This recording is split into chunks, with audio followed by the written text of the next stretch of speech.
Everybody, welcome everyone to another DLT late night live stream. Hope everyone's doing well. Leland Evans, you're the man. What's up, my dude? Guys, thanks to 4 viewers tuning in. We got 1 like smashed on the way in. You're awesome. What is up, everybody? Thanks for tuning in for another DLT late night live stream. How's it going, XRP community, XLM community, DLT community, crypto community, all the communities out there? Appreciate y'all tuning in. Thanks for the support coming in. Appreciate y'all tuning in. Guys, we got a bloodbath on our hands right now for tonight, at least. Who knows? We still got the rest of the week to go, but I think I found out the reason why we're seeing such, especially with BTC down to the low 1800s and taking a nosedive here. I think the reason we're seeing this is because Binance International has closed off to US users, right? Remember we were talking about that 14 days ago? We were saying in 14 days this could be pretty big. And now we're seeing possibly the consequences of the US volume not being part of Binance International's trading anymore.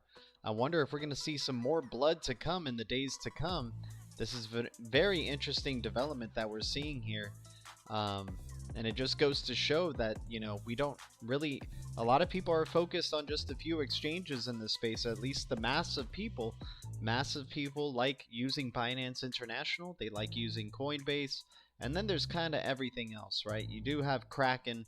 You do have crypto.com, you got gate.io, you got a bunch of these other exchanges, but definitely the biggest one, Binance International, closing off to US volume. And that's probably why we're seeing such a sea of red tonight, today, whatever's going on. I'm surprised we haven't seen any news come out really about it, like especially the acknowledgement that Binance has closed off to US users, but that's my speculation right here as to why we're seeing such a heavy dip here in this space. Jamie XRP, you're welcome, brother. It's you and me next week to start the playoffs. That's all I will say about it, brother. Dude, Jamie XRP, man, I'm not sure if if I made it to the playoffs, that would be awesome, man. If I'm still #1 in the division, that would be great, but I did lose tonight, man. So we'll see how the final standings end up turning out. But dude, some crazy times ahead, my man. Some crazy times. I'm happy to hear that you went into the playoffs too, man. Good seeing you, Jamie XRP. You're the man, dude. Brad Stevenson, Leland Evans, XRP OG. Guys, thanks for smashing the likes on the way in. We got a bit of a slow turn up today. It's understandable, you know. It's not the usual time that I come on for the late night live stream. Oh, I got him by points? Dude, Jamie XRP, you're the man. You're the man, dude. That makes me excited. Thank you so much, man. Alrighty, guys. So, today we're just going to be looking at this one PDF by the Royal Bank of Canada, written in 2018, mind you, and some really good information. Some of it dealing with crypto, some of it dealing with some other stuff that they imagine would be happening in the future. All in all, I think it's a very interesting document to look through, speculate on, have a good time talking to the DL team, the blue crew out there. So happy to see you all here. Alrighty, so let's just take a little bit more of a look here at the charts. Like I said, guys, Binance International, I think this is the reason why we're seeing the sea of red, man. Binance International has closed down to US users, and that US volume looking like it's actually playing a bigger factor than most thought.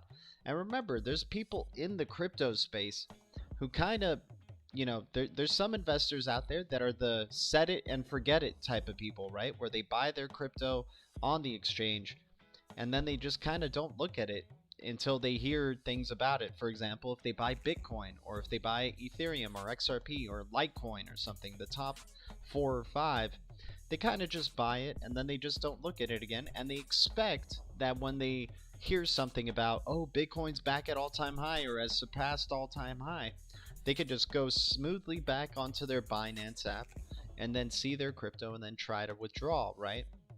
Well, I think those people are going to be up for a rude awakening and having to wait in a long line now, messaging Binance International to allow them to withdraw their funds from Binance International. Luckily, I was able to get out because, you know, fortunately, you know, like you guys as well, like the blue crew out there, we love crypto. We like seeing what's happening with it on a day-to-day basis, because when it comes to our money, we're not fucking around, but we fuck around and just hanging out here. But you guys know what I'm saying. I was just checking today when Canadian banks will handle crypto would be so much easier, I think. Yeah. I mean, Canada definitely getting involved. Royal Bank of Canada is one of those like pioneers in leading towards greener finance and use of digital assets, and you're going to see it in this PDF that we're going to be reading through in just a moment, you guys. I just want to give a little bit more time for maybe some people who are laggards, you know, who want to jump into the stream. It is a pretty lengthy document, but we're just going to be looking at over some like the highlighted parts. I mean, some of the things you can look forward to is like, you know, them projecting like 3D printing, what 3D printing technology can do, right? Types of oils and things like that. What's this one? Amazon, augmented reality mirrors and stuff like that. Like, this is a very interesting PDF, I think, at least, that the RBC has posted. And I mean, take a look at this. Amazon.com Prime Air, you know, and just drones flying around, being able to deliver your food and drop off packages to your door, right? I know that already happens at a very, very small scale in certain parts of the world. But yeah, I think this would be fun to like kind of look into stuff that is blockchain and then not having to do with blockchain at all. But there is a blockchain mentioned in here that's kind of, you know, after talking about all these other things, they do talk about one particular blockchain, and we'll save that for when we get to it, right?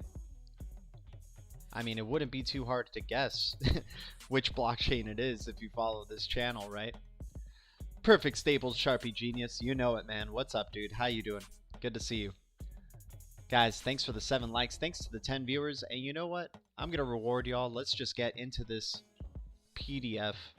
If people come in, they come in.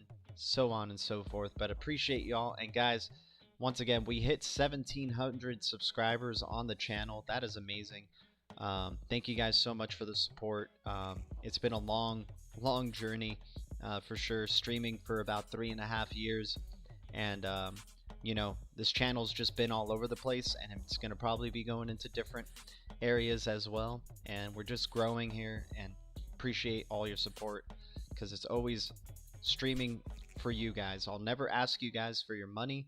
I'll never tell you guys what to do. I'm not a pro trader, not a financial advisor by any means. Just here to talk with the Blue Crew, here to talk with all the communities and learn with y'all about this digital future, this digital expanse, the digital space that we're continuously embarking on and seeing, you know, seeing more developments about. So let's jump into this. So guys, the RBC, Royal Bank of Canada, wrote this PDF in 2018. It's called Imagine 2025, Themes, Opportunities, and the Law of Accelerating Returns. Lady Enigma in the house, XRP Bags, Legendary, Jason Geo, what's up, man? I switched over to my BitTrue account a few days ago, was on Asian Binance. Great platform, BitTrue just as good. Jason Geo, smart man right there. Shout out to Jason Geo, by the way. Appreciate the support and tuning in, my man. But yeah, I hope everybody got to, you know, especially with the warnings that we were giving on this channel about Binance International shutting down to US users. I hope most people were able to migrate their funds to other exchanges like the BitTrues, like the Krakens, like the Gate.ios, like the Qcoins, and so on and so forth. There's so many other exchanges out there, and it's really gonna, you know, bring more attention to those exchanges now that a lot, at least in the US, right? Now that a lot of US users can't use the Binance International app. Hell, maybe Binance.us starts to grow a little bit more. Coinbase obviously is probably getting some more movement as well. But you know, so be it, man. Maybe that's a sign of things to come. Maybe that's a sign that regulation is really coming. Or, you know, Binance just tried to keep it going for as long as they could and said, hey, you know what? Now we got to finally cut ties and just let Binance US do its thing in the US. We'll see how that ends up going into 2021. It's going to be interesting, guys, because I don't think we're realizing the ripple effects, pardon the pun, of what this is going to be doing to the space. Remember, for as long as I've been a holder, I've been in the space for about 4 years now, you know, Binance International has always been there to kind of get some of those cryptos that, you know, aren't liquid or available anywhere else. So now going into 2021, you're going to be seeing, we're going to be going into a whole year of US users not being able to use Binance International, right? It's going to be really interesting to see. I think this is where you're going to start seeing liquidity really play a factor, because the exchanges are going to be coming and going, and really are the some assets really just depend on one exchange that they're listed on, or a few. If you're listed on more exchange, more chances are that you're going to probably have more traffic coming your way. That's why liquidity will always reign king in this space, and it's going to be interesting seeing what a whole year now going into 2021 is going to be like for US users not being able to use Binance International. I'm interested to see what the coming days or weeks are going to be from this happening. Nonetheless, you know, I think this will have a big impact. US Binance can succeed if they mirror the coins, especially DeFi coins on the platform. Jason Geo, but that's the thing. Why haven't they mirrored it before? Why didn't they mirror all the projects that were on Binance International over to Binance US, right? It's because maybe the coins that are on Binance US can deal with the regulations a little bit better, right? That the US approves of. Why hasn't Coinbase listed a bunch of the coins that are only listed on Binance International? So you're going to see definitely a push from a lot of these DeFi tokens and a lot of the coins that were only on Binance International. They're going to notice that they've lost that US volume. They're going to definitely try to make their way into Binance US or the Coinbases. They're going to be really pushing hard to go onto those exchanges, to those other exchanges, right? I think Kraken is really going to be growing as well. Remember, Kraken, the first US crypto bank, right? Yeah, sucks losing that resource, man. Hey, man, that was a really great area to get a lot of those, like, coins that you didn't really want to open another account to a different exchange just to get. You can get it through Binance International. But now, if you do want that coin, you either have to get their wallet and transfer it, or have it I mean, it's too late now, obviously, but that's what I would do. I would just transfer it over to a specific wallet, or I would have to apply or just transfer it over to some of the exchanges that I'm already under, right? But yeah, I mean, I really hope everybody didn't get screwed over by this, because we had been talking about it a lot on this channel, talking about Binance International closing down the US. And it's no surprise, man. I feel like I should have sold to USDC or something, knowing that this was going to be happening, man. But you just hodl through, and you're taking the losses as they come. You're experiencing the dip. Who knows how deep this dip is going to go. I'm very interested to see what's going to be happening in the coming weeks, for sure, man. December has been a very, very eventful year. Hotbit is good. Yeah, I got Hotbit on there, man. Hotbit definitely has a lot of great options, that's for sure. I gotta check out Bilexy and MXC. Dude, you're opening my mind there, Jason.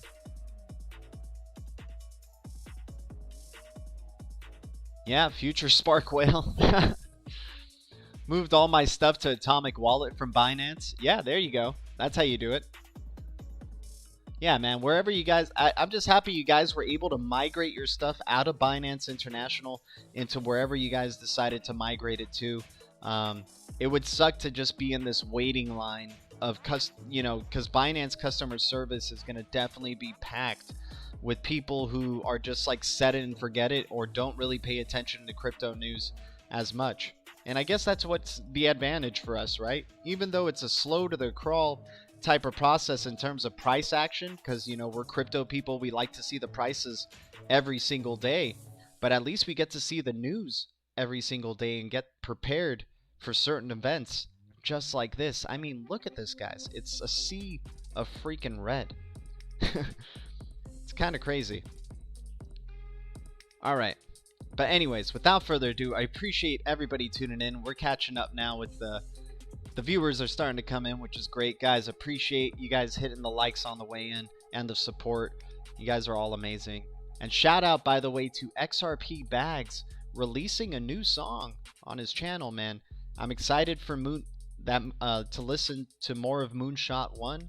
Already been listening to it, obviously. But I just wanted to say that I think XRP Bags might know something of when XRP price moves or not, because when he released Moonshot 1, that's when we got our Moonshot to 90 cents or so, right?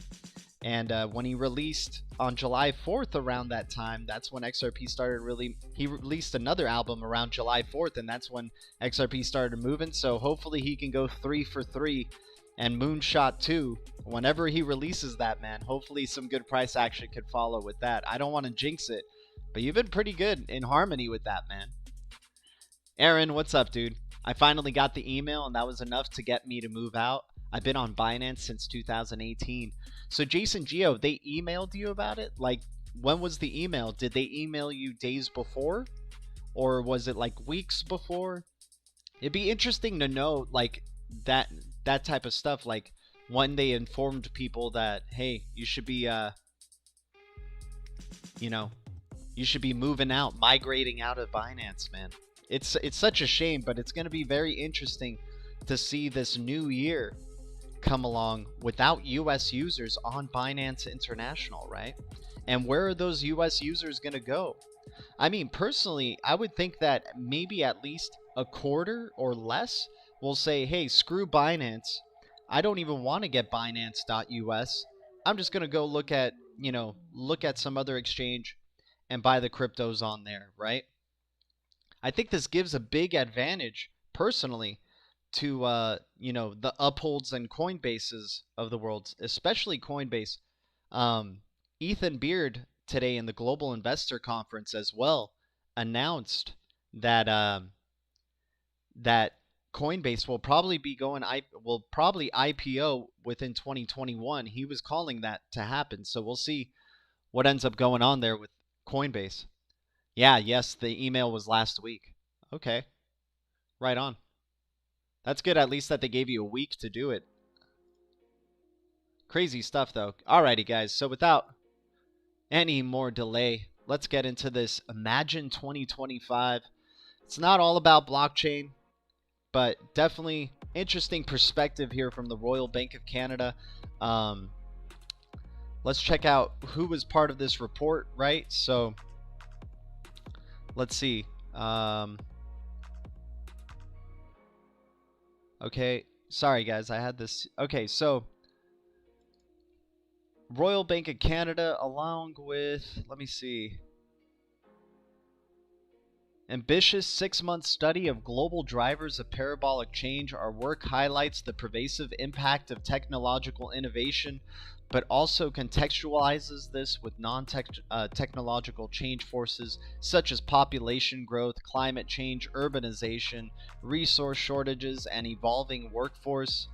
The 6 themes that emerged from this work, the calibrated and imperative, and in cloud we trust, form the outline of the report. Oh, and the AI race, augmented self, collective action, escalating uncertainties, the agility imperative, right? So Imagine 2025 captures the collaboration of our global research team, the broader RBS Capital Markets employee base, and industry experts or futurists affiliated with our partners at Sterling Rice Group. Importantly, this collaboration across disciplines fostered lateral thinking that helped us identify the change forces and themes of a less obvious, non-linear future. The overreaching goal of our report is to challenge management and investor thinking, create a framework to help anticipate which companies will be on their front foot strategically. Very important, remember that, which companies will be on their front foot strategically. Leadership decisions today may well determine a company's fate in 2025. Alrighty, so let's get into this, guys. We're just going to be scrolling down. If something looks interesting, I'll start reading it. Maybe we want to read some of these points right here. It doesn't look too long, so I'll just try to go through the first paragraphs of each one. So the calibrated and augmented self. The calibrated and augmented self is based on the concept that the average consumer is vanishing as machine and quantum computing learn and predict behaviors, leading to Oh, come on now. Oh no, not that. All right. Here we go. Leading to hyper-personalized products and services and the ability for mass customization with less friction. However, the calibrated and augmented self will most likely come with privacy and ethical risks. The artificial intelligence race. We are on the precipice of artificial intelligence era. Software enabled by machine learning, training algorithms on input data, and deep learning using neural networks can replicate and eventually surpass human cognition. It is helpful to think about AI technology in phases as a progression: narrow AI, general AI, and superintelligence, or the singularity. Each stage of AI development has different implications for different industries and the world at large. In cloud we trust, the adoption and utilization of cloud technology is rapidly changing the landscape of corporate IT as well as corporate competition across industries. The democratization and affordability of cloud computing and storage is fueling the rate at which companies can start, scale, and succeed. A basic cloud service become more affordable with price cuts. Premium services such as intelligence, machine learning, and advanced compute will continue to be introduced at affordable rates, giving higher tools and capabilities to businesses of all sizes. Collective action, the power to act collectively, has never been greater, given technology and the viral speed with which social sharing can occur. So they have to do it collectively. As a result, long-held beliefs in traditional institutions, social norms, and commerce are being challenged.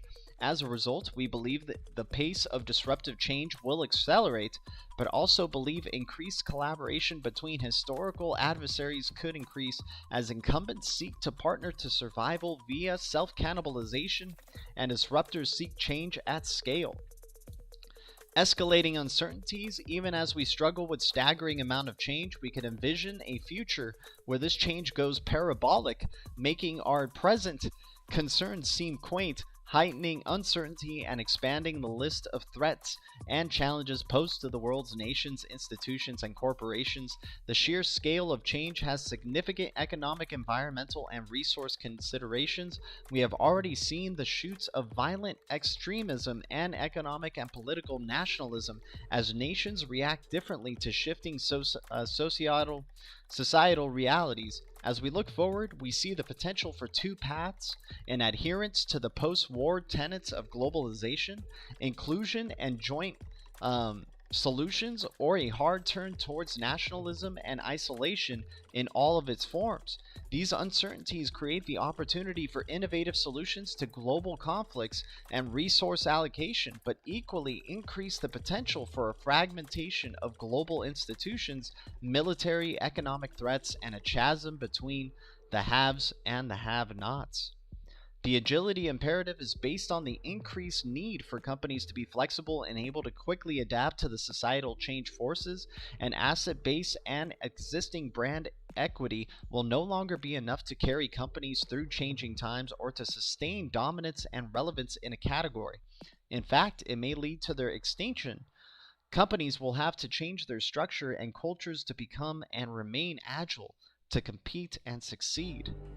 So imagine 2025 portfolio and next steps. Our process was brought full circle by asking our global analysts to identify the public companies under coverage that they felt were positioning most boldly and effectively for the future based on futures frameworks.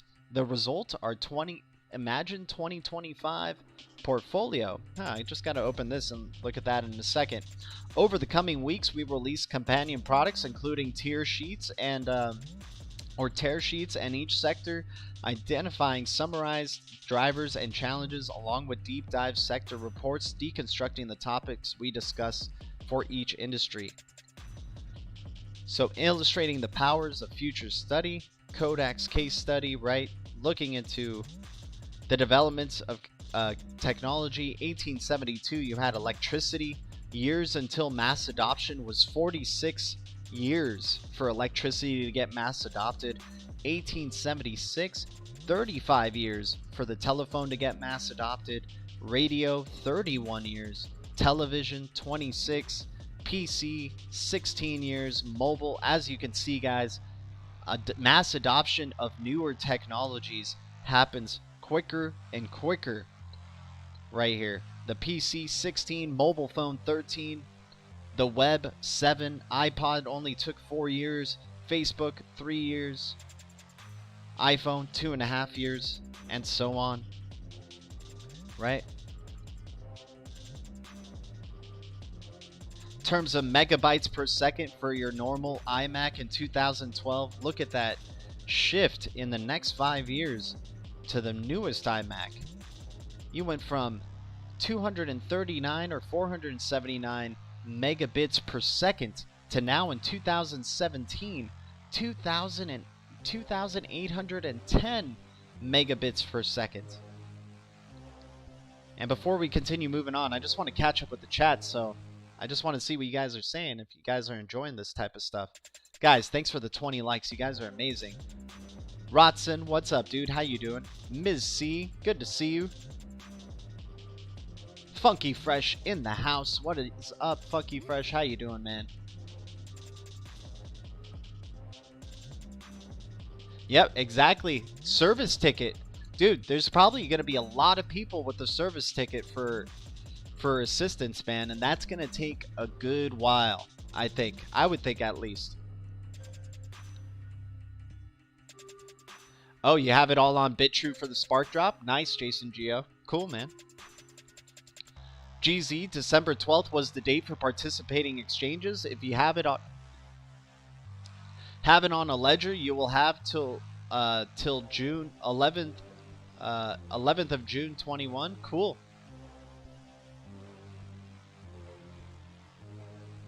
XRP Tiny Papa in the house. How's it going, man? Singapore FinTech Fest. Yeah, that's going on right now for sure. Thanks for sharing that, my man. Oh, Bill Gates is talking right there, huh? Nice, dude. Okay. Looks like no one wants their Spark tokens. I thought XRP would be rising at least in the short term. Guy, dude, we all thought, like, this space, I mean, if you've been in it for a while, man, this space doesn't make sense. The crypto markets don't make sense. For any coin that you're in, that you like or think, you know, there's potential in, I mean, I'm sure, like, for me, the cryptos that I hold, I'm surprised that we haven't gone freaking parabolic with all of these. The potential of some of these coins, way, like, is way higher than, or for the price potential is way higher than what we're seeing right now. And it's just crazy that speculation is not the only thing that's driving this market. It can't be, because literally the speculation would have gone through the roof with a bunch of news that we've seen in the past years. So it's not only news that is making the prices move, right? It's not only news. It's probably, there's probably a heavy dose of a manipulation going on, man. And it's, once again, it is an unregulated space. It is completely unregulated. There's no overarching regulation on the space to make sure there's only good actors in the space. There's a ton of bad actors in the space as well.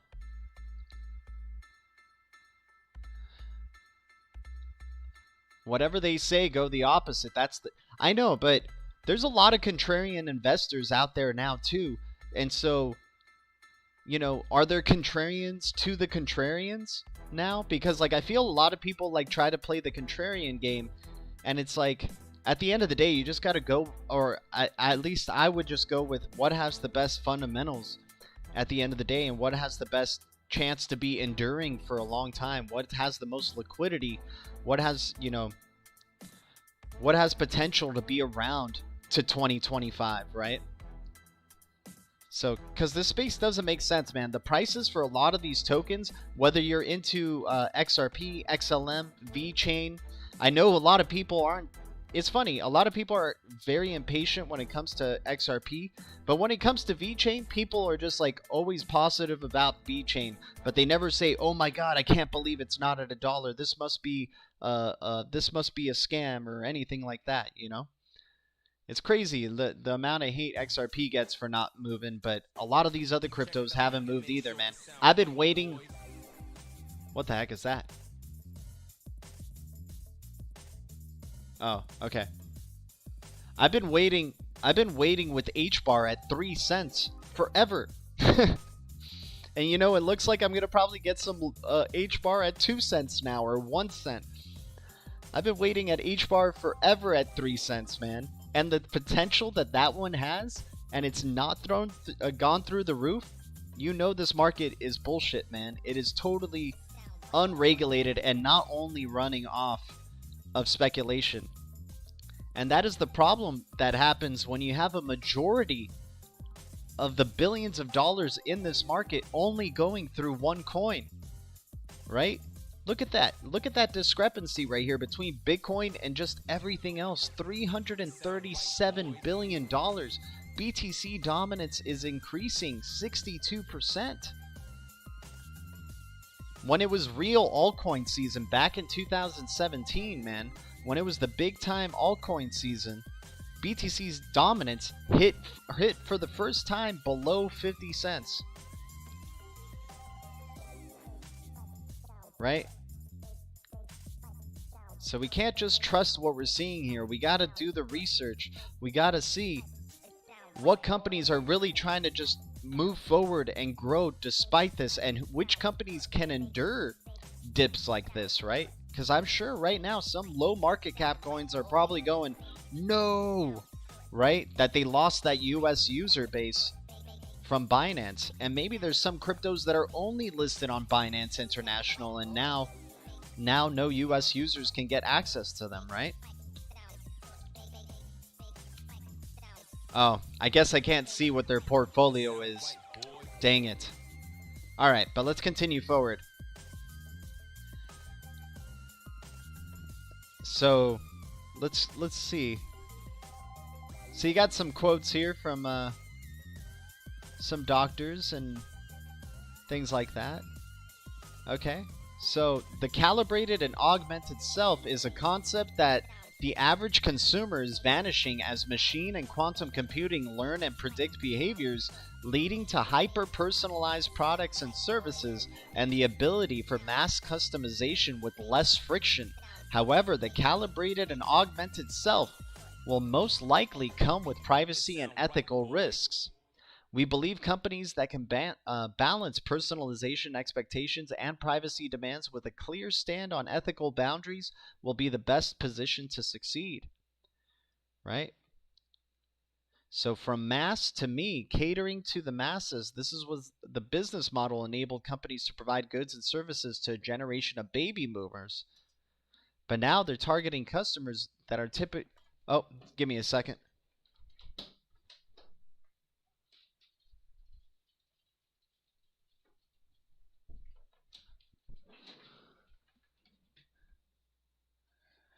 Aaron, is the XRP price getting... No, dude.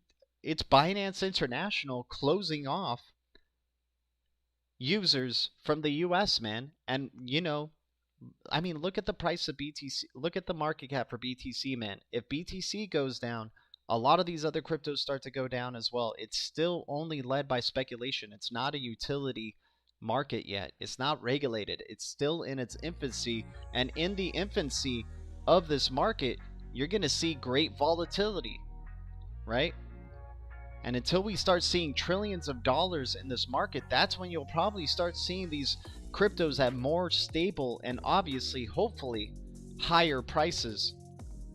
And those supply and demand dynamics really take, really actually have weight. Right now, this isn't supply and demand playing right here, my man. This is manipulation and nonsense.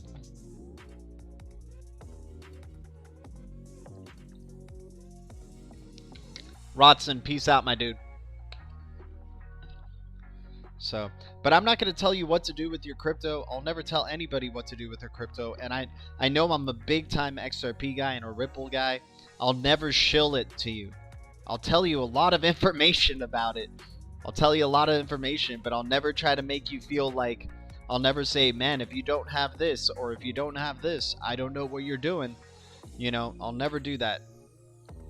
Just want to make that clear, man. I'm just here to educate and be educated, right? Not going to tell you a Patreon to go to where I say, oh, I have all the information that you need, and if you sign up to my Patreon, you're going to get exclusive, information that only I and a few other people know, and we'll be sharing it to you for a price, and you will be best set for future success. I will never do that. I will never do that, man. That is bullshit, dude.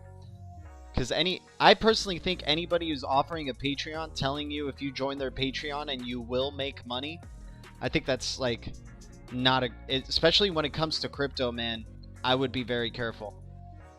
That's my personal opinion, though.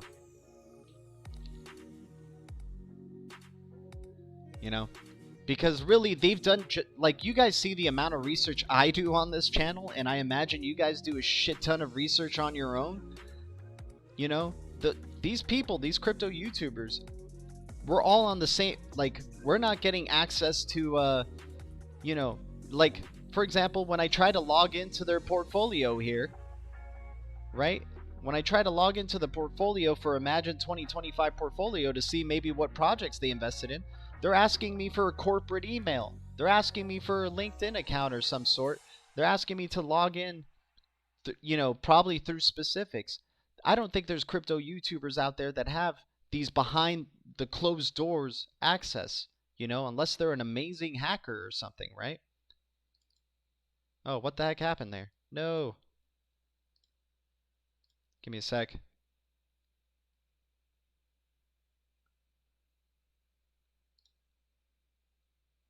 Oh my gosh, did it just like log me out of it? Oh my gosh. I gotta find the PDF again, guys, so excuse me.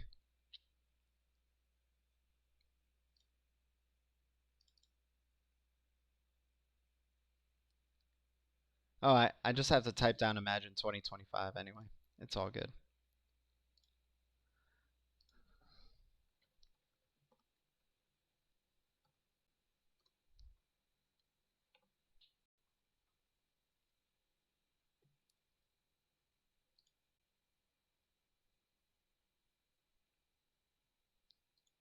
There we go.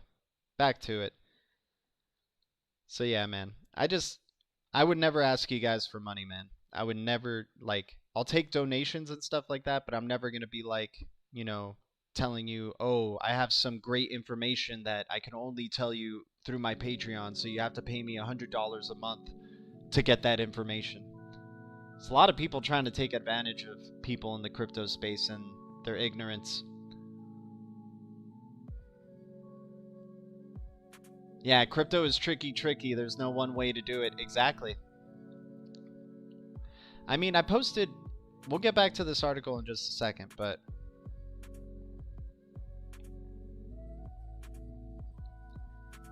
I posted this,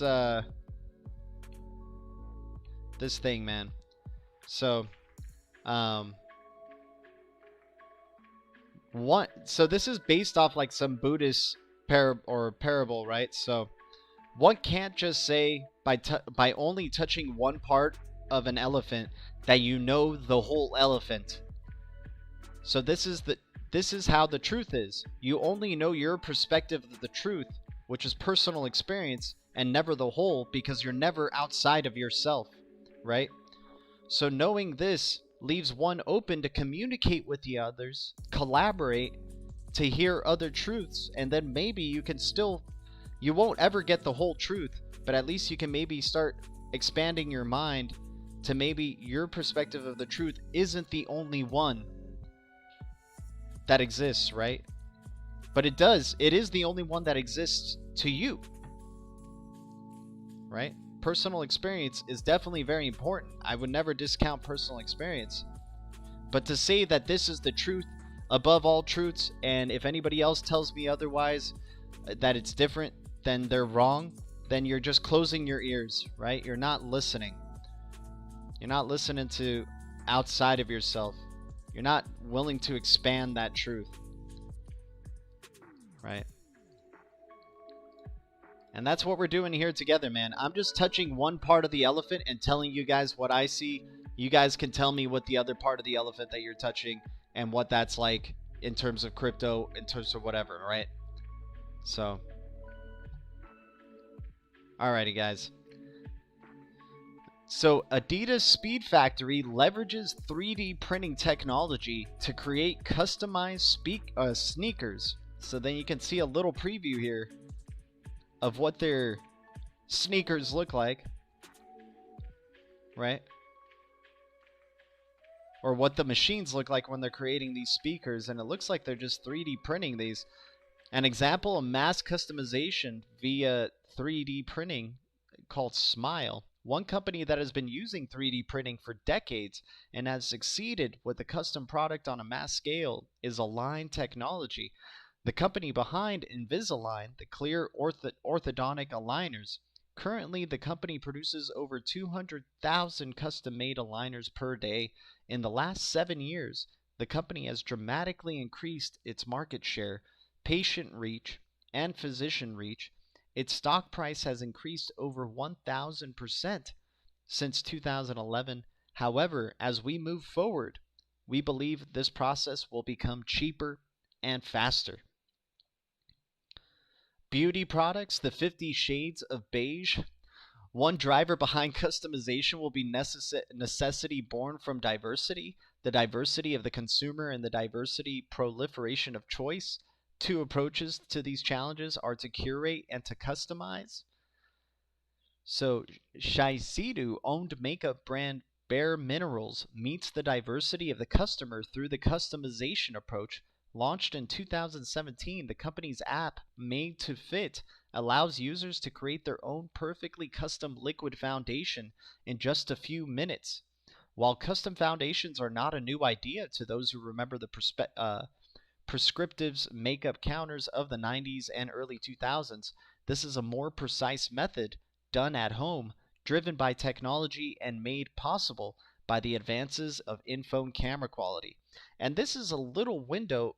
It's funny because this was written in 2017, right? So when you hear something saying done at home, it seems like that's what they want the future to be, is how much can you do at home, right? You can already get your right? You can customize the makeup for your skin tone based on just taking a photo with your camera, right? Telehealth is happening a lot, right? There's or physicians and doctors are reviewing their patients medically through the camera stream now to see if you have an illness or require to come into the office. Sean Thompson in the house. How you doing, Sean Thompson? Guys, I think once we go through this, I mean, if you guys are up for it, I'm down to do like a Brave Together chat if you guys want to. I'll open it up and maybe we can get Sean Thompson and Berserker in here and XRP Bags, Lady Enigma, and whoever else in the chat who wants to jump in. So we'll just get into this. Teledoc, exactly. Berserker, Tele-G. Appreciate you guys tuning in, man. You guys are awesome, man. Love the Blue Crew. You guys are awesome, dude. Yeah, dude, we'll do a Brave Together just after this. I just want to skim over this and just show you. This is from the Royal Bank of Canada in 2018, showing like future developments in all industries, right? And there's definitely some blockchain in here. I don't know if it's saved for last, but definitely some blockchain over here too.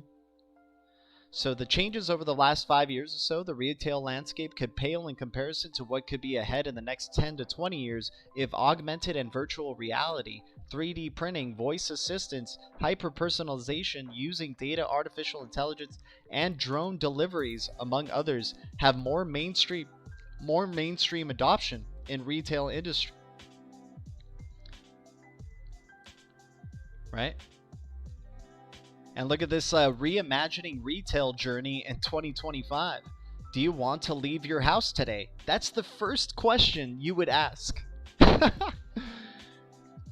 For the stay-at-home era that we're living in, it looks like, guys, they want us to keep staying in our homes, man. You know what this reminds me of? God, man, I don't know if you guys know the filmmaker Alejandro Jodorowsky, but this is the Holy Mountain.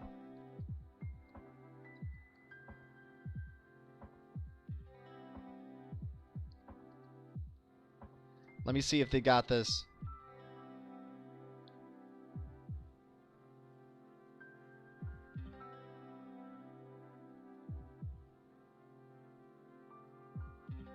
Oh man, I gotta find this scene for you guys because you guys would find this hilarious, dude. Because it's really what's happening right here.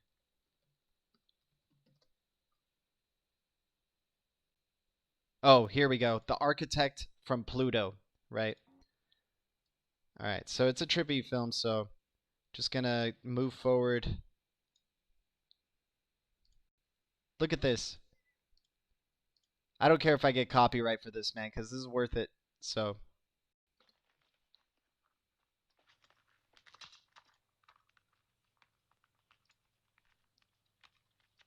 Worker will come here only to sleep. You won't need electricity or water. You won't.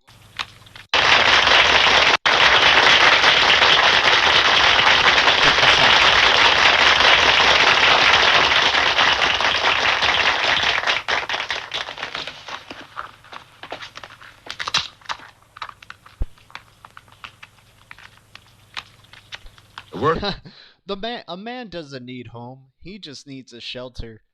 If we could sell him on the idea of a shelter, we could make millions, right? So then here you go with Royal Bank of Canada saying, reimagining retail journey of 2025. Do I want to leave my house today? Yes. Then if I say yes, take my self-driving car to preferably electrical self-driving car, right? To a mall or showroom.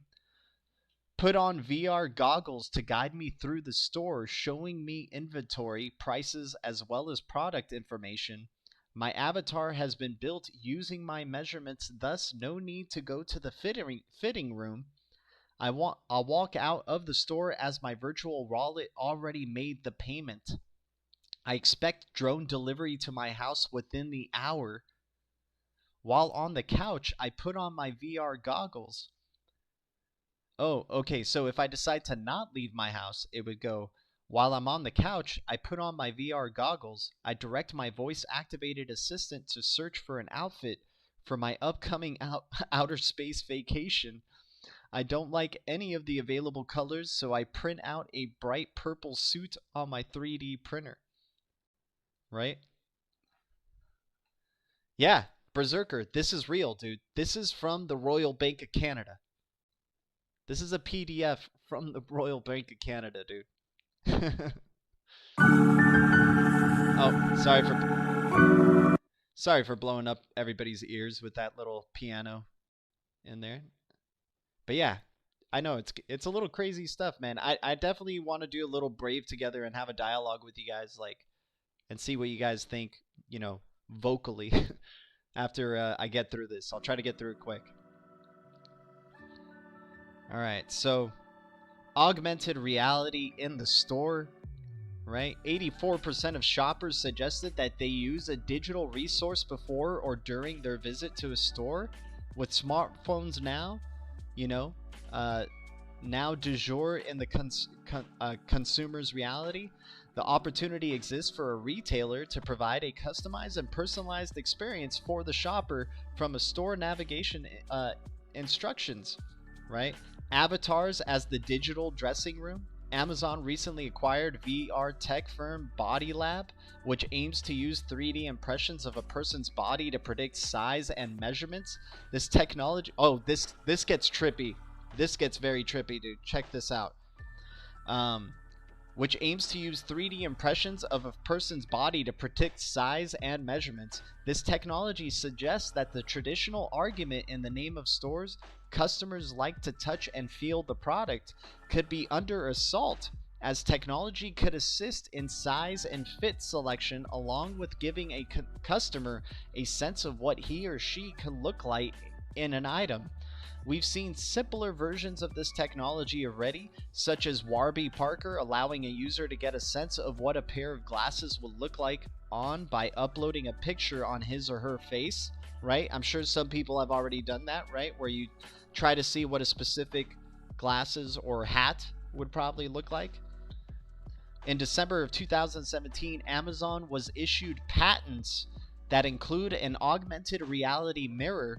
This mirror is set to offer a blended reality display that puts your image into a virtual scene and puts you in a virtual version of your desired attire, enabling you to see how you look in a particular bathing suit on the beach or in a dress at a gala. The blended reality display described in the patent relies on a system of cameras, projectors, displays, mirrors, and lights that can add layers of pixels to your moving image on a real-time basis. So you would stand in front of this mirror and it would start figuring out your size and dimensions for your desired product, and then, you know, give you a little backdrop to see how you look at the beach. Do I have that beach bod in these clothes, right? Those type of things. Virtual shopping example. We think it's only a matter of time until a voice-activated assistant becomes not just a shopping resource for customer searches, but also a proactive recommender of a product. We wonder if Stitch Fix-like services could be disrupted by the ability for consumers to 3D print custom apparel at home. So get ready to own 3D printers at home, guys. You know what? That's probably going to be a big thing. Affordable 3D printers, right? Since you're going to be staying at home, don't go to the store. It's dangerous outside. It's very dangerous outside. Don't go to the store. The store will come to you. The merchant will come to you, right? Yeah, they have workout mirrors like that now, right? Oh, they're definitely trying to get us very, like, dude, what's it called? What was I don't know what the name of the workout mirror is, but here, let me see if I can pop it up. Yeah, you have it right here already, right? You already have that today with people. It's called the Mirror, right? Oh my god, dude, I'm gonna buy stock in this thing, dude, because this type of thing, it's not only going to be your workout, it's going to be everything you do. You're going to be testing out your clothes, seeing how you look like. And isn't it funny that it looks like a monolith, right? Isn't that funny that it looks like the monolith from 2001 that we've been talking about on this channel? in the past, but nonetheless, that speculation aside here, this is crazy, dude. So not only this, but Facebook trying to do that with their portal, right? Trying to have you put a portal on your kitchen counter, right?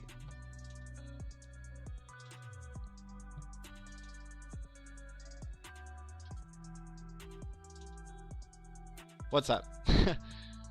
Always forget that. Always. Guys, thanks for the 26 likes and the 33 viewers. Wow. Amazing, dude. Thank you. Thank you. All right, so back to it, because I want to talk to some of the community here for sure. It's insane stuff. So digital assistants, right? Personal designers and downloaded clothes for all. Looking out to the future, it is foreseeable we may never have to buy clothing off the rack in store or online again. Rather, working with a custom designer who may either be a real person or an AI, and we can digitally design our own clothes that will be downloaded and printed by a 3D printer. Guys, 3D printers are going to be the next big thing, without a doubt. The way that they're talking about it here, there's going to be somebody who releases some very affordable 3D printing product. It might be at a small scale at first, just to make it seem like it's a lot of fun to do. Maybe some people already have that out there, but then eventually it'll be, you know, something bigger to print out your clothes. It'll be printed by a 3D printer in our very own homes. Oh, wow, so exciting. Israel-based 3D printer clothing designer commented, "We used to buy CDs and we had to go to the physical stores to get music, and now we can just download it everywhere. I believe that the same thing will happen with fashion eventually. Clothes will become more and more digital."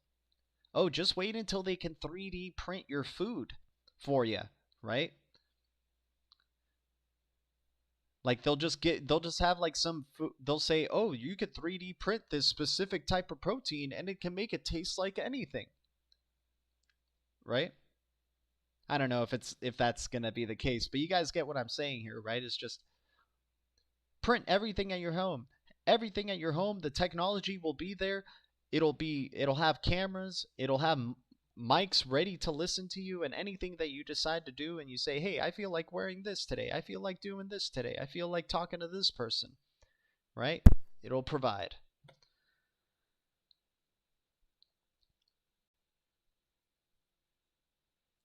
Wow, man. So rapid prototyping was in the 1980s to the 90s for 3D printing adoption. Molds and tooling between the 90s and the 2000s. Digital manufacturing in the 2000s to 2010s. And then now we're getting closer and closer to personal fabrication. Food retailing, right? The convergence of big data, e-commerce, and artificial intelligence is driving a complete evolution of the food retail channel. We feel many traditional retailers are unprepared, unequipped to evolve to the rapidly changing landscape. The immediate pressure comes from the relative labor models. Amazon, with its Amazon Go model, has introduced cashier-less stores, and that's going to be continuing on also, man. You're already having contactless payments, right? And I'm sure people, when you go to the market, most of you might already do self-checkout, right? I don't need to talk to the cashier, right? Hell, you're not even really 6 feet away from these cashiers when you're talking to them anyway, right? But that's a whole different point. More contactless payments. I'm sure a lot of you guys know about Amazon Go, right? The cashier-free store where you just kind of go in and grab the item and then you can walk out. We believe Amazon will force a wave of industry consolidation as incumbents scramble to keep up. What do you think we're seeing now? A lot of small stores can't keep up with the big tech. Who's benefiting so much from all this staying at home stuff, right? The big tech, the big companies, the ones that can afford, you know, especially the ones that are already gone digital and available through the internet, right? They're benefiting big time. Last mile delivery has become increasingly important as e-commerce gains traction. Amazon has been talking about their drone delivery model since 2013, with a stated aim of completely autonomous order to delivery time of 30 minutes, but has met with a lot of skepticism and regulatory difficulties. Amazon has been doing a private trial and successfully completed its first drone delivery in England in 2016. However, recently the FAA has approved drone pilot programs for 10 companies, including Alphabet and Uber, but not yet for Amazon. This is one step closer to making drone delivery a reality. Amazon has even filed a patent to deliver the drones from a blimp warehouse. And this is what it would look like. Check this out. Food, drink, straight from the airship. Right?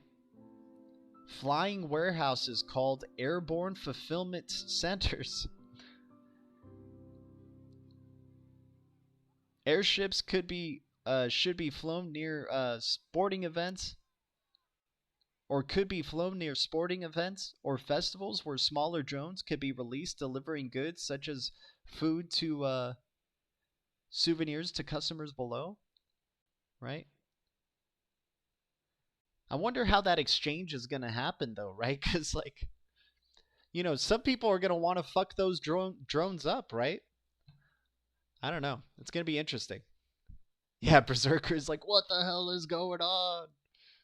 When XRP moons, I'm going low tech like Faulkner from the movie War Games. I like that, Sean. I like that. What's up, Auntie Val? Good to see you. Here's a wrench. With the wrench comes great responsibility. Please use it wisely. Poop nuggets. 3D print your poop nugget today. Soylent Green much, right? Auntie Val, yeah, we're talking about Royal Bank of Canada's and a lot of other global analysts' vision of 2025, right? Imagining 2025. It's a PDF of theirs. Paul Spoller, yes, please, man. You and RPM are going to probably own planets, dude. The fiat market is death, yeah. It's definitely dystopian as fuck, right?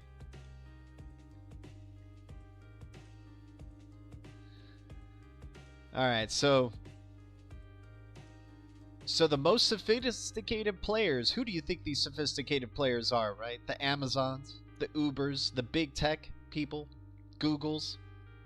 The most sophisticated players have the data and data analytics programs to offer shoppers non-commoditized assortment offerings. Knowing a certain shopper prefers a certain product on a certain day is incredibly valuable when considering promotional activity and cross-merchandising opportunities.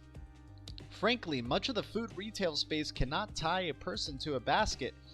Kroger, who we consider the industry data leader, will build a generational moat with this relative strength. Knowing a certain shopper prefers a certain product on a certain day is incredibly valuable when considering promotional activity and cross-merchandising opportunities.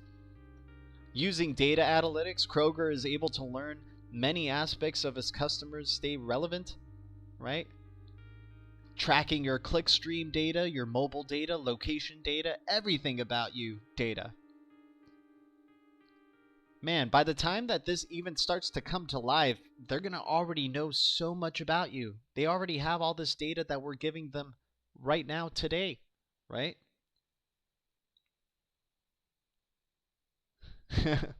Enigma planet. Right? Who knows? Who knows? Right? You could just transfer your consciousness into a planet in Enigma, and then you could see what the Earth feels like when it has, like, little pesky viruses or stuff like that, right? Some people like to think the human race is a virus on the planet, right? I'm a little bit more hopeful, but it's definitely looking a little bit bleak. But who knows, guys? It's all about what we do, right? Alright, so Amazon has undoubtedly removed some friction associated with traditional brick-and-mortar shopping experience, right? All right, so then let's keep moving forward. Seeing the future, virtual reality experiences will not be limited to the home or any stationary place. Importantly, virtual reality experiences, even in event consumers are not at home but would still like to have a virtual reality shopping experience, Google Glass eyewear could provide a virtual reality shopping experience anywhere and anytime. Google Glass is a wearable augmented reality device developed by Google's X Unit. The first iteration of Glass for consumers was discontinued in 2015.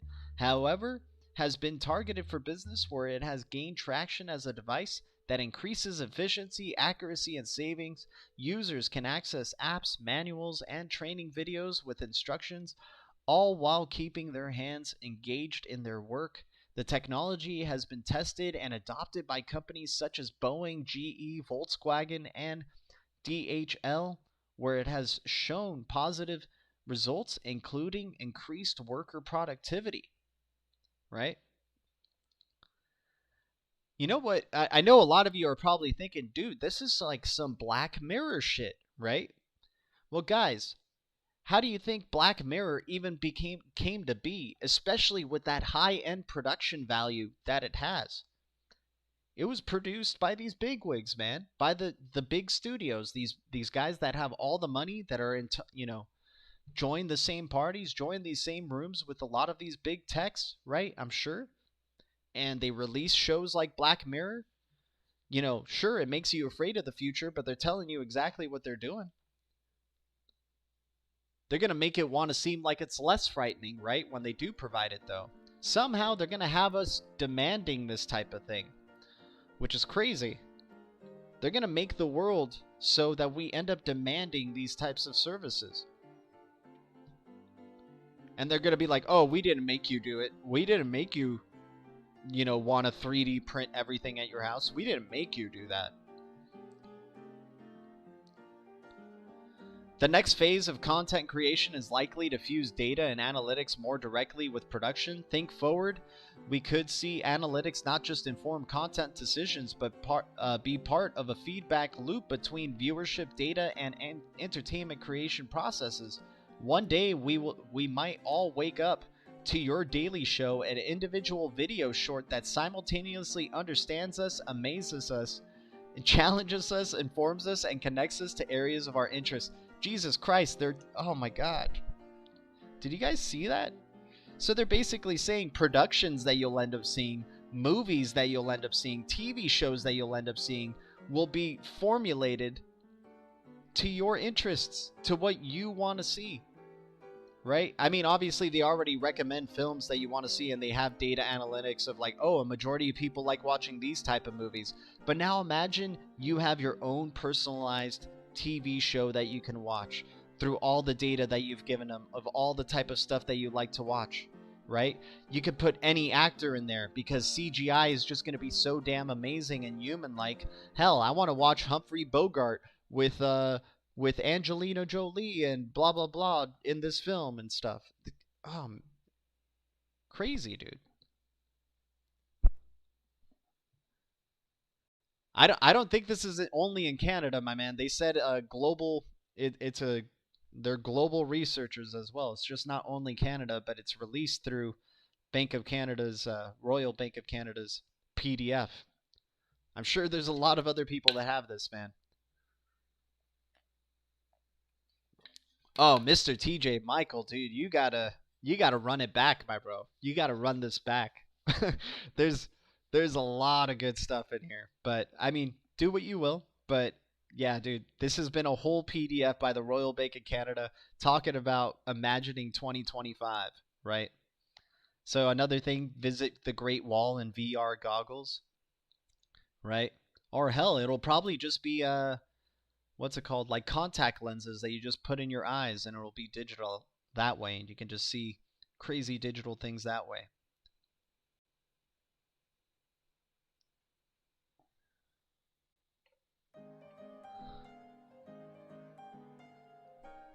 All right, so then Marrying data sets with correlated behaviors and trackable purchase outcomes is what makes Google, Facebook, and Amazon so significant in the advertising world and an increasing disintermediation threat to Madison Avenue, as data analytics used to be the competitive advantage of ad agencies. Right? And then check this out. Devices will not only evolve as it relates to descriptive capabilities, but also become prescriptive. In the future, devices will not only evolve as it relates to descriptive capabilities, but also become prescriptive. One way to think about this is the ability to provide direct implications of every choice we make and its impact on our lifespan. So as you're going about life, now you're going to be able to try to avoid mistakes. It'll give you all the possible outcomes of how that possible decision you're about to make is going to turn out for your well-being and for your life. This is getting into some Westworld type of shit, because in Westworld there ends up becoming this huge cyber attack that ends up revealing everybody's information on their phones, and it tells them the expected lifespans and social scores and all their information of what's most likely to happen to them individually and to others around them as well. Crazy stuff, man. The device would also be able to tell you the impact of your sleep, exercise, hydration habits that are having on your lifespan, right? Automatic personalized healthcare from within. The miniaturization of technology is structurally altering the face of medicine, right? We were talking about telehealth. Now you're going to actually like be able to put these devices on you. Hell, man, that's what they want. That, maybe you have a little pod at your home that you can just enter and it does surgery on you instead of you having to visit a doctor.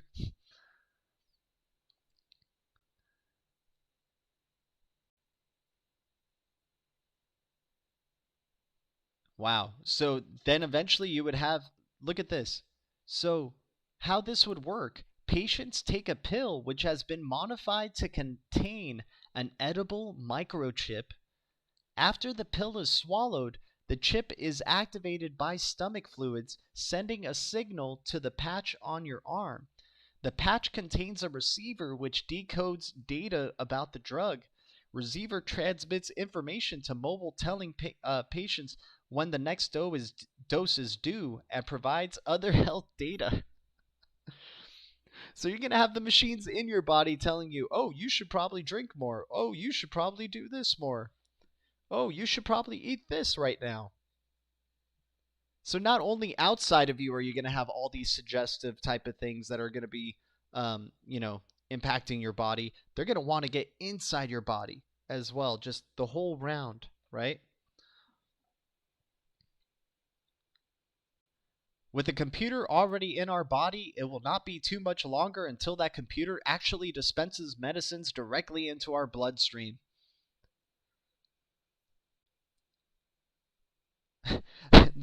After another such product could be the creation of the diagnostic tampon. Such a product would capitalize on the menstrual blood and cells and shed by the uterine wall each month by women. A quick shipment of the tampon to the diagnostic center could easily and painlessly test women for STIs, non-sexual infections, hormone readings, and other health information, all without a trip to the clinic. As to just keep staying at home. Keep staying at home, right? That's what all of this is like. All of this is connected through that. Just keep staying at home. Let us do the work for you.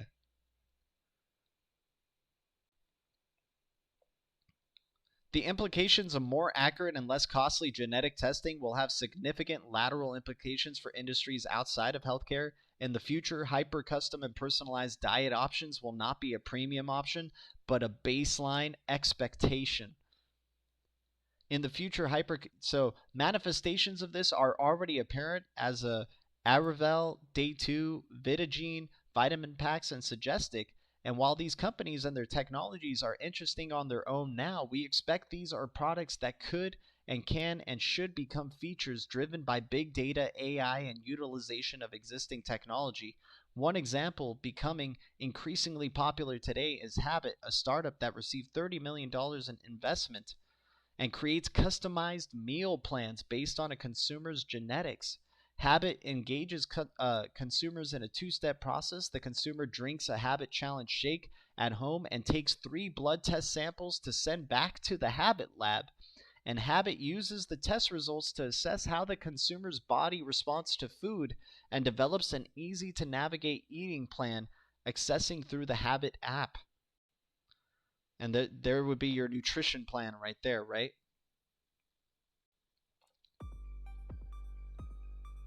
Does all this run on Vet? Who knows, Josiah Turner. And by the way, guys, I love Vet, but there's definitely a lot of other IoT supply chain solutions out there that are just as big as Vet. IOTA is one of them. Trace is one of them. So I do love VeChain. I hodl some VeChain, but let's not just think that VeChain is just doing everything in terms of supply chain and involved with everybody in terms of supply chain. IOTA has some really big, significant partners in that area as well. And once again, we are in such an infant stage of this space that XRP eventually, or XLM, since they focused on payments, because that's what you need to do well at first if you're building a blockchain. If you can execute payments first, if you can master the payments aspect, you can build a lot of other things on top of blockchain off of just mastering payments. So I love VeChain, but I don't like people just thinking that that's the only supply chain solution that's out there. It is one of them, and it's a great one, and I love it, but it's not the only one that's out there. And you're about to see the blockchain that is actually mentioned in this article. So all this stuff that you've been seeing, you're going to see what blockchain they talk about in here, right?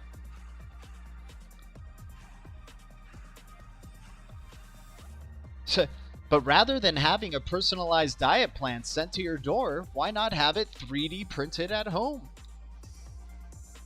Foodini is a 3D printer for real food made from fresh ingredients prepared before printing. Promoting cooking with fresh ingredients, Foodini manages the difficult and time-consuming parts of food preparation that often discourage people from creating homemade food. In the future, a similar product may be able to download personalized receipts consistent with your diet and execute the creation of those meals right at home.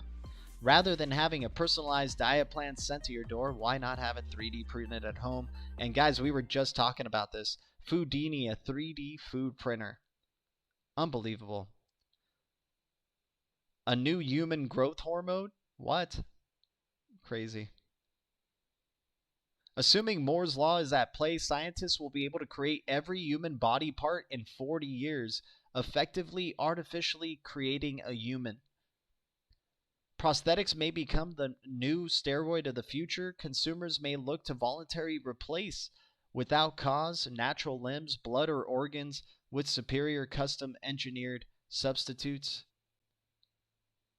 Scientists could use this technique to edit not just the offspring of people with genetic diseases, but their offspring as well. Theoretically, this could eradicate disease caused by mutated genes such as Huntington's sickle cell anemia. Right?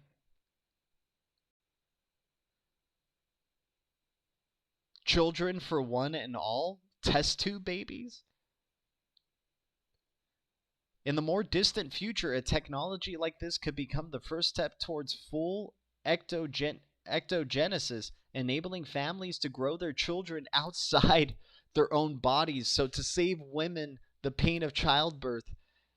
This actually is a thing in Raised by Wolves, a show on HBO Max. Check this out. They already are putting that image in our brains. Oh man. Whoa, this looks oh, look at this. Okay, so this is the still from it. Look at that baby with the umbilical cord, and it's a plastic umbilical cord. In the show, this lady puts all these little plastic umbilical cords into her stomach, and they go into these boxes, and they start, it goes through 9 months, and the babies form in those boxes, right?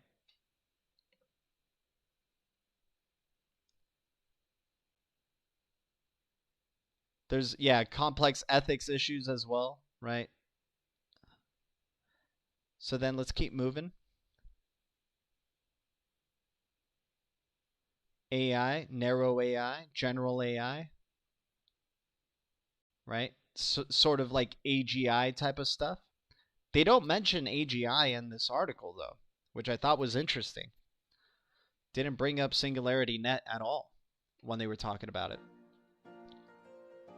Oh, Darcy, no worries. Much love. Take care. Adios. Sean Thompson, peace out, brother. Of course, man. Crazy article. Software is an important cog in the AI machine. Right? Amazon and AI. Right? So I think we got past a lot of these parts. I'll share this with you guys, so you guys can look through it on your own if you guys want. I'm going to start up the Brave Together thing as well. But yeah, so let me show you guys the blockchain that they brought up in this thing. Ripple. Right?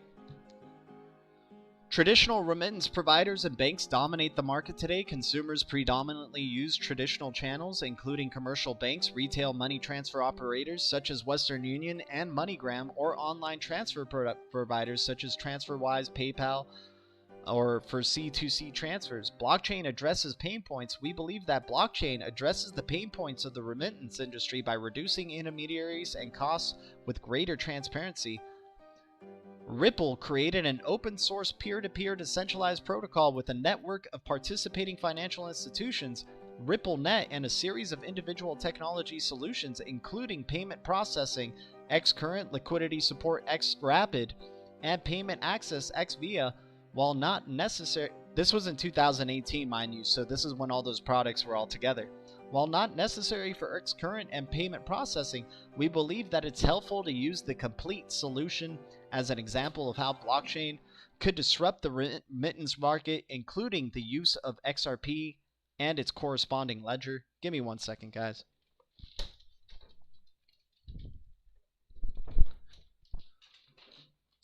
In this solution, XRP is used as a bridge asset, meaning that it is a store of value. A store of value as well, guys, not just only used for payments mechanism, right? Meaning that it is a store of value that can be transferred between parties without a central counterparty, and thus support liquidity between any two currencies. As a result, banks can consolidate their liquidity into one XRP account instead of holding local currency in accounts around the world. By making markets directly between banks' domestic currencies and XRP, banks minimize the number of intermediaries, right?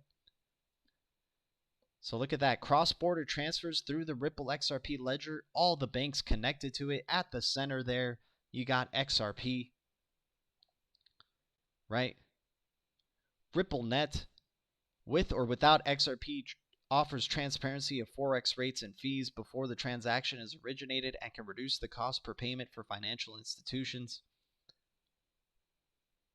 right? And look at that. Bank to bank, 2 to 5 days. MoneyGram, 2 to 5 days. Ripple combines payments messaging with fund settlement, enabling tracking of funds which might not be currently available for cross-border interbank payments. Using blockchain in food retail can increase the transparency in the food supply chain, offer a solution to food safety, and help everyone in the vertical better manage inventory.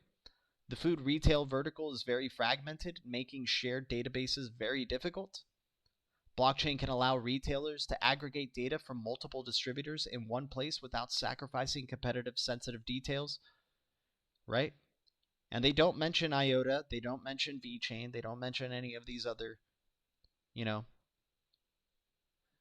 but they do bring up, let's see. By design, blockchain is a decentralized ledger system that establishes an immutable consensus of ownership by tagging individual perishable items. Food retailers, distributors, and consumers can trace a particular food item to its origin.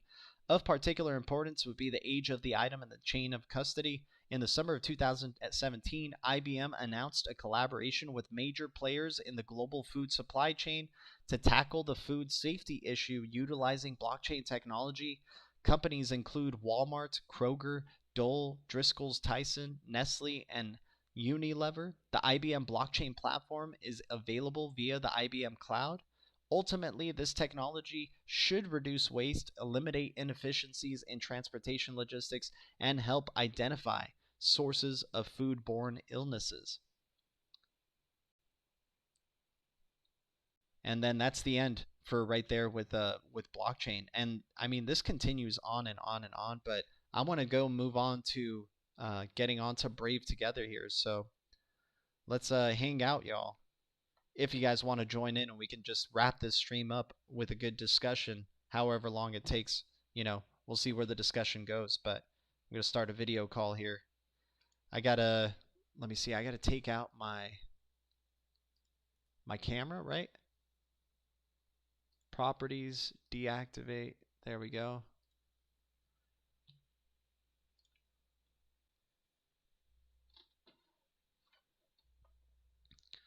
All right, let me invite y'all. Whoa, that's my big face right there. Alrighty. Give me a second.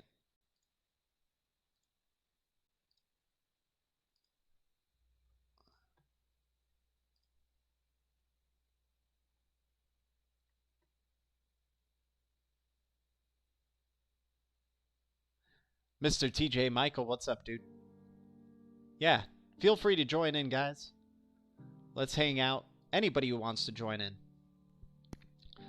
Paul Spaller, what are the competitors for Vet? IOTA, dude. IOTA's a big competitor. Their Tangle is being used on Hyperledger Fabric. IOTA's a sleeping giant. Nobody talks about IOTA. Check. What's up, TJ Michael? How you doing, man? What the fuck did I just jump into, man? I know, dude, you got to check out that article a little bit more. It was just basically the Royal Bank of Canada imagining 2025 along with a lot of other global analysts. And yeah, man, a lot of trippy stuff. And basically the theme, everything being done at home. Everything. It made me think about, well, the first thing I thought about was Hunger Games. I don't know why, but that's what it made me think of because I've heard Robert Kiyosaki and what is that other guy's name? I can't remember his name, but they were talking about how the future's bright, but it's got to get worse before it gets better. And what is the world going to have to sacrifice to be able to have this sort of utopia? Because utopia doesn't come for free. And with that coexisting of utopia, are we still going to have something like we see in Hunger Games with a type of faction system where there's only the rich, only the super rich are going to be able to afford and have this type of technology available to them? So I don't know. It's just something that it may not be that way. I don't know. I'm just throwing it out there. That's what that makes me think of, man. It's crazy. Berserker in the chat. I hear you, man. I hear you. And I mean, I don't know if you were there for this part of the article, but let me see if I could just show you really quick. Oh, did I already move past it?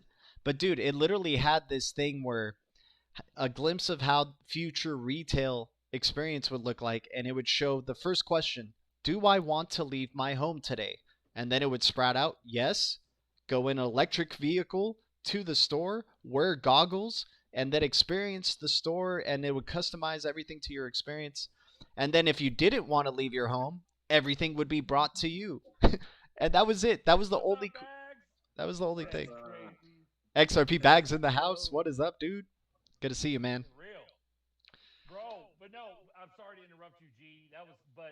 Dude, TJ, it's fucking crazy. Like, excuse my French, but dude, that article is just like super dystopian, super ridiculous. It was written in 2018 before all the stuff that's been going on. Right. And from a bank. That's what's blowing my mind the most. Is this I know, coming from right? a bank. And That's Trudeau. That's Trudeau and all those globalist fucks. You know what I mean? and if you look into it, man, Royal Bank of Canada is like really leading the way in terms of green finance, this green financial future. But XRP Bags, I want to hear what you thought about it, man. What's up? How you doing? I just jumped in. What were you guys talking about? I don't know if you got to see that article that I was going through in this video, man, but it was basically just imagining what 2025 would look like and the future of, you know, humans as a consumer and their relationship with technology, like getting, you know, you would eat a pill that has a chip in it, and then it would go to your phone and let you know what you should eat, what type of medicine you should have, like having drones deliver you everything. Like, it was crazy, man. But When we're on the moon. yeah. Some Star Trek shit. Some shit you'd see like when we colonize Mars. Just some Right. shit you'd see out there, like eating nanites to repair your body. Instantly healing and shit. Oh, they're saying everybody else is muted. Interesting. Okay, give me a sec. Oh, I see. Here, talk now. Hey, what's up? There we go. We got y'all. Check 1 2. Yerp. But yeah, dude, when we're on the moon, when we get to meet that galactic federation that's waiting outside of the planet, right there. You guys see what was that shit today? That shit didn't it glitch at like 8,000 No on like way. Comex? Yeah, bro, it fucking glitched. All time high 8,000. It was if you look at, I think there's another YouTuber. His name's Extra Vod. He's like a Chinese dude, talks real fast. Yeah. Very interesting, you guys. Yeah, if you look at his shit, it fucking and not only that, then Brian Brooks did an article today saying, the results of the G7 meeting. Well, he had actually printed the word cryptocurrencies in his tweet or whatever. Pretty cool, bro. Today's bullish. Yeah. Yeah. It's coming. It's coming. Get your fucking bags packed. I mean, we got the Moon Commander in the stream right now. He's making sure all of our bags are packed. Yeah, That's what I said in the chat, man. I was like, holy shit, based off this article, I need to be all in on XRP. I mean, that article 2 years old. I know it's 2 so years a old, year after Ripple launched and this came out. A year after Ripple launched. Wow. And I mean, we're like, oh, sorry, go ahead. No. I mean, this is what's so good about, like, having, the Blue Crew and, other YouTubers out there. We're all talking about this stuff. We're all like seeing what's going to be happening here. Not many people are, though. Not many people are. But we're seeing I was just going to say that. We're bullish, but the price, it's dumped. So anybody brand new is like, why the fuck are these guys so happy? It's hilarious. Yes. Yeah. But what do you think about idea. Ripple being the only one that was mentioned in that article? I mean, IBM blockchain was brought up there, so maybe some Stellar being hidden underneath the thing there. But I thought that was very interesting that Ripple was only Sean Thompson. mentioned. What's up, Sean? What up, Sean? What's he doing? Yeah, man, he's probably Do you have a setting up. stroke? He's probably setting up his thing. But He's back in the basement. it's crazy, man. I'm excited for what the rest of this month is going to bring. And once again, Binance International closing off to U.S. users, man. We're going to see how the market's not responding well to it so far, right? I mean, it's not responding too well to it right now. We're going to see what happens. Oh, was that today? Yeah, that was today. Oh, man. This was the Wow. 14th day. This was the 14th day. So it happened. I totally lost track once, like, I was talking about the countdown, like, oh, we have 7 days, but I stopped counting it down, but I was like, dude, it happened today. That's why the market's dumping so hard. Who knows if it continues? I think, well, the Riddlers, man, the Riddlers keep talking about price first, then regulation. Right. So they gotta, if this is a flip of the switch, like, forget all the TA. I know. Excuse me. All you guys that do your massive research. If this is just utility and it's just going to be used for the banks, like, forget all the research. Right. It's not going to matter. it'll just be like clack, and that's it. Boom, Clock you're on the moon. Tick like tick It's tock. right. Tick tock, tick tock. By the way, shout out to XRP Bags release of Moonshot 1 song. Bro, that was tight. Awesome, dude. That was a good one. Thank That was you. a good one. Yeah. Hey, so if somebody has an order in when it glitches that high, it go through. Well, I don't know. It was just on Extra Vod's video, and he was just like, "Look at guys," and it showed a screenshot of somebody showing an 8,000 all-time high on like Comex. I think the exchange was like Comex or something. All these Something glitches something have been CMEX or something. So this one was 8,000. The last one was what, 6,000?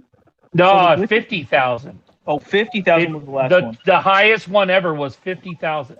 That was the biggest glitch ever, and all it does is show the all-time high. It doesn't show the spike. Sometimes people are lucky enough to see that spike, but like in real time.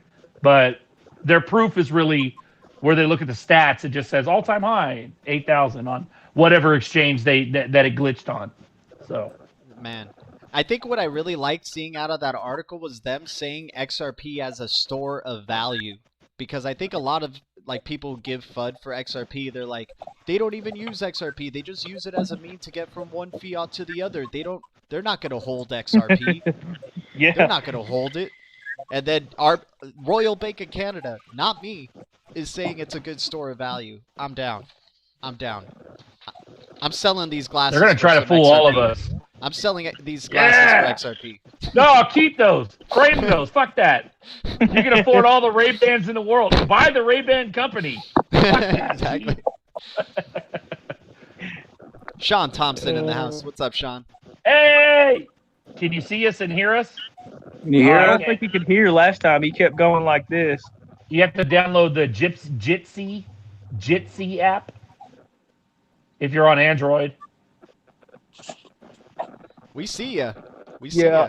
I'm definitely going to have to go back and watch this video because, like I said, I literally just woke up in the middle of you going through that PDF. And I'm like, what the fuck did I just walk into? Yeah, man. It was funny because I read that Ripple part of that article before, because most of the time I'll like find these PDFs or these like, whatever articles, and I'll just try to only see where they say Ripple. So when I saw that, I was like, oh cool, they brought up Ripple. And then I started looking at the rest of it and I was like, what the fuck is this? Yeah, I downloaded that PDF. That shit's like 500 pages long. Yeah. It's the That whole thing's game super plan. long, dude. It's the game I plan. downloaded it. The Deep State Manifesto. What'd you in think of Canada. that? What'd you think of that mirror, that home mirror that you would have, and then you can confirm? It would let you like see how you look like at a beach, and then you can 3D print your bathing suit or whatever. Crazy, man. 3D that's- printers I are gonna can't be handle that massive, shit. man.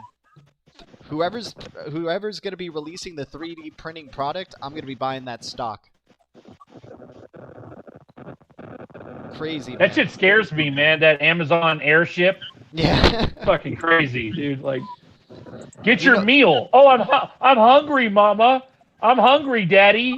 Oh, wait till the Amazon airship shows up. Yeah. Are you kidding me? What? Oh my god! I just saw that on a video, on a move or a show today. I think it was, But isn't it interesting that it's an air blimp, so it's technically green? It won't be like. That's the whole thing with this movement to green finance. That's why we're not seeing airplanes as much. Like the air traffic is getting less and less by the day, and who knows what the future is going to behold. I do believe we're going to be going on airplanes again, but Testing 1 2. It's interesting. Hey! to Yeah, see we that hear it's you an now. air blimp. What up, Sean? Sean Thompson in the house. Audio and video, right? Yeah, we hear. Yes, we hear audio you, and bro. video. We Okay. got you. Okay, cool. Okay, that I gotta tell you, that dystopian video was like crazy.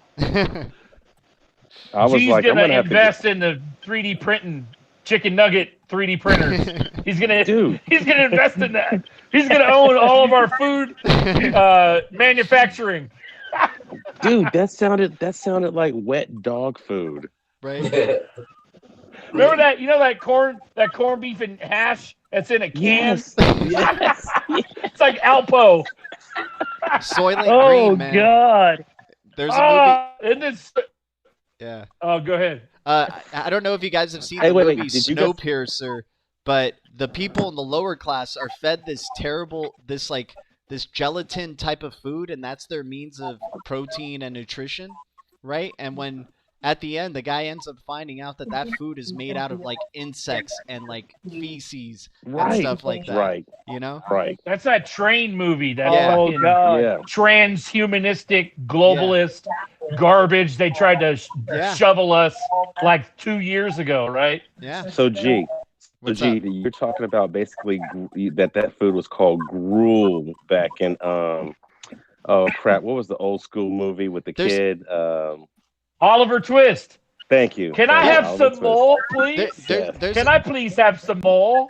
There's an old movie. There's an old movie with Charlton Heston called Soylent Green, and it's the same type of thing. They end up finding out what's in this innovative food that everybody in the globe could eat, and it's so eco-friendly. Yes. Oh, by the way, but what's up? If it what's wasn't up, a man? humans though, Oh yeah, and that was humans. It was humans that was in that Yeah. Soylent Green. Exactly.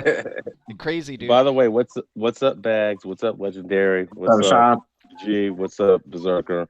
Okay, What's up, Sean? One thing you guys missed in the chat that I had said is that, okay, as a kid, I used to watch the TV show Buck Rogers, and Legendary had brought that up.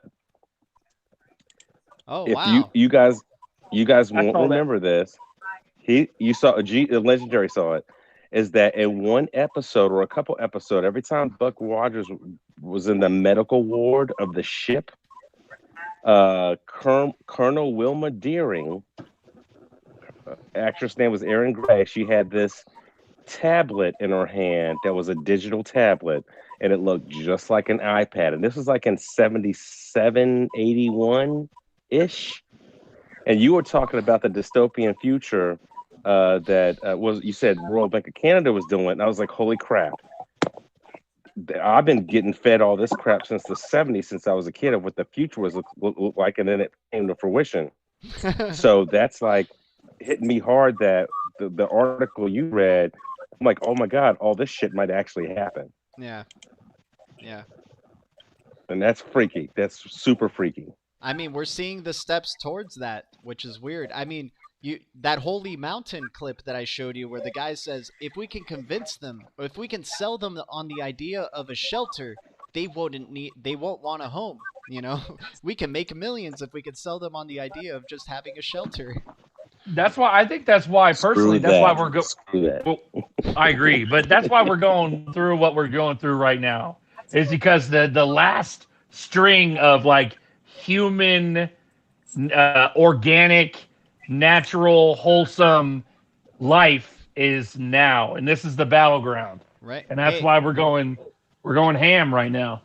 And when the great conjunction happens on 12/21, I'm not saying it's going to happen rapidly, but you're going to see, you know, that's a whole new era. It's going to be, I know not a lot of people believe in astrology and everything, but it really Jupiter takes over Saturn, right. and Jupiter is like biblical, Saturn is Satan, or Jupiter's Yeah. like represents Jesus, and Saturn represents Satan. That's what the explanation is behind that. In terms of the biblical stuff, yes. And then they're saying in terms of like astrology is that we're going into the age of Aquarius, and it'll be the age of air and things like that. And we're going to become more eco-friendly and really start pushing forward for green finance. But also that the sun like becomes a new sun. It's a new sun of a new era. So for the next few hundred years, it's like a whole new, you know, the new world, right? That they keep talking about, that new NWO they keep talking about. Not saying it's going to happen right away, but that's where the shift will happen, man. And we're already seeing things that are taking place right now as it's happening towards that. I think going into next year, I think some catalysts are going to be weather stuff. I think we're going to see some weather catastrophes that are going to happen, and it's going to further have the globe demand, okay, we'll stay at home to be eco-friendly and to be green and things like that, you know. It's going to be interesting. Yeah, and I think I don't know. It's hard to say. I don't want to scare anybody too, but It's all Do good, it. man. Do it. Talking. We're just talking, dude. I think Yeah, we got different opinions, but we're also on the same team. Yeah, exactly. We're all going towards the light, man, and it's good to bring it out. that. I mean, it just goes back to where I think and I was telling my wife today. Again, well, it was last night. Trying to explain to her that it's still not over. The transition isn't over. It's still going to get worse before it gets better. And I just keep focusing on how are we going to be able to facilitate, like it says at the beginning of that PDF. It's the centering of the masses from the baby boomers. It was all about marketing and all about getting everybody to want the same thing.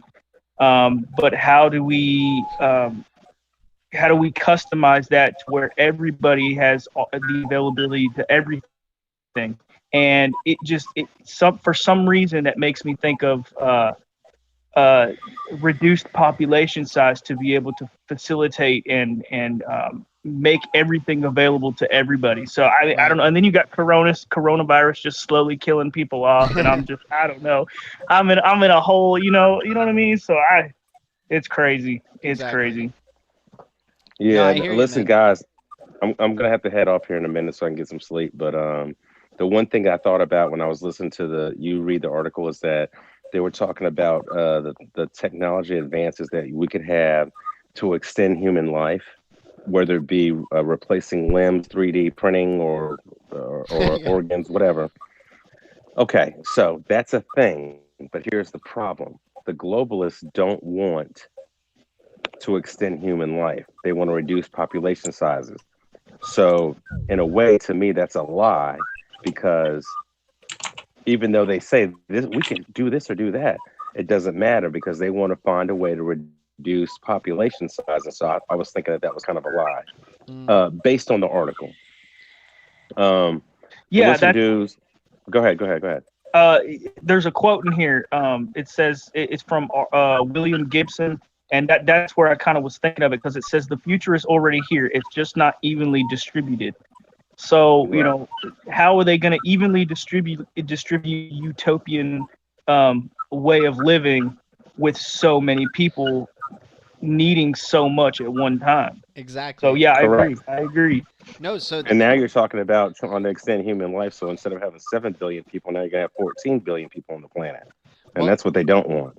I think we could go Go back ahead. to I think we could go back to the saying that's rang true for ever since humans have kind of came out of the slime, is the strong will survive, right?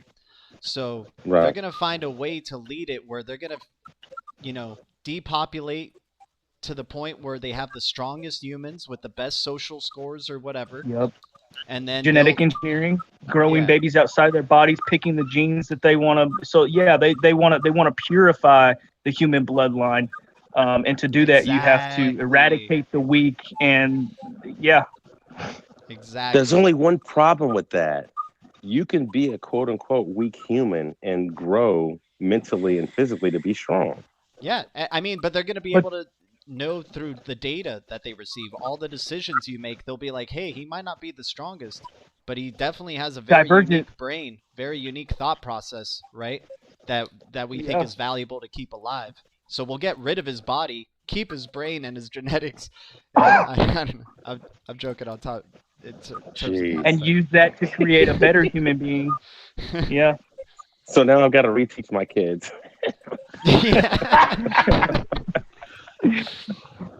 But appreciate it, man. Sean. This is some crazy. Who would have thought, man? A year ago, a motherfucking year ago, we would have been talking about this shit on a live stream. I wasn't thinking a week ago I'd be talking about this shit on a live stream. Yeah, man. Oh man! Thank God we're still all alive. Dude, I was trying to go to bed 30. I was trying to go to bed 30 minutes ago. Come on, Sean. You know you can't resist. Now we got your mind. You can't running, resist right? the G. Yeah. But listen, guys, I appreciate it. I'm gonna go ahead and sign off here. All right, man. Appreciate it, Sean. Good night. All right, man. I'll talk to y'all later. Y'all take care. Later, Sean. Later. Yeah, Mr. A saying Man. The movie The Matrix, where it would say bringing human life to just be a battery, right? The human battery. I mean, a lot of these movies, dude, that's why I've been kind of doing that thread, is that a lot of these movies that I've been kind of, just, it's interesting now that Hollywood as we know it is so different too. Like, they're still trying to keep it alive through these streaming channels, but you're seeing that, like, that old style starting to deteriorate slowly and slowly away. And you know what tripped me out about that article too was eventually they'll have so much data on you that they can customize a daily show for you or a movie towards your specific interests, right? I thought that was that's crazy to think about, man. Like, Yeah, and that's that. Yeah. I think the only way to do that is full integration with machines. I think we're gonna fully. I mean, I don't know that we may be like you talked about with the contact lens, to be able to do something that way. And from a rumor, I heard that's already out there. I heard that Joe Biden was using contact lenses to read teleprompters on live stages.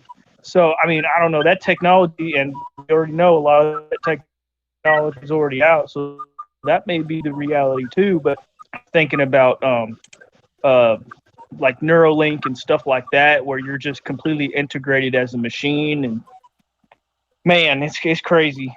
I mean, I think if I was a greedy son of a bitch, if I was one of these powers to be and I always wanted to make sure I was ahead of the curve of everybody, I would give you technology I would be 10 years or 20 years ahead of you in technology. So if you get a cell phone and you think it's like the new thing, that's 20 years old to me as the big powerful guy, like who knows the type of technology. I'm not trying to say there's like a global elite, but I think it's becoming very obvious that there is one. There right? is. That divide between rich and poor is just getting more and more. And Yeah. so, they probably have technology that's so advanced ahead of what we're even. Oh, nice. Yeah, there's this section right here. It says in December of 2017, Amazon was issued patents that include an augmented reality mirror. Mm-hmm. Yep. That we were talking Amazon about already that. has this. I mean, It's so crazy. yeah, okay. I'm just reading through it now as we're talking, and I'm like, yeah, they already have this technology. This shit already exists. I mean, I'm pretty sure that everybody knows that the government has technology that's like 10, 15, 20 years more advanced than what we have available to the general public. And it seems like they're just slowly distributing that to big companies like Amazon to find a way to slowly integrate that into society. Mm-hmm. I mean, the way I like to think about it, the way these things get mass adopted is by having us demanding for those solutions. So they'll set up the scenario around us to where we eventually go, yeah, we want that because it'll make our lives more convenient, right? Mm-hmm. Yeah, they imprint the idea Mm-hmm. through these types of articles and TV shows and all the super new, high tech stuff. And Right.